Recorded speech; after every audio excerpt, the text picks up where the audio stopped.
približno 50% ljudi gre brez težav 2-krat, 3-krat na dan na veliko potrebo. Druga polovica se pa matra, komi da gre enkrat na dan, še takrat se mučijo. Zakaj prihaja do takih razlik? Prvi razlog je, da nismo si vsi ljudje enaki. To se pravi, ne samo genetsko smo si različni, tudi naš mikrobiom je tako edinstven kot naš prstni odtis. Drugi razlog je življenjski slog, torej kako hranimo svoje bakterije, a vnašamo vlaknine. Tretji razlog so stres, kako nekdo regulira stres. Če si imel kdaj sestanek, veš, da ob akutnem stresu letiš na WC. Zdaj, če samo vlaknine vnašamo, ni dovolj. Potrebno je tudi voda, da je blato mehkejše.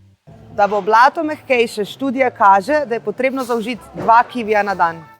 Če vam kivi ni všeč, bojo tudi suhe sive poskrbele, da boste bolj pogosto obiskali WC.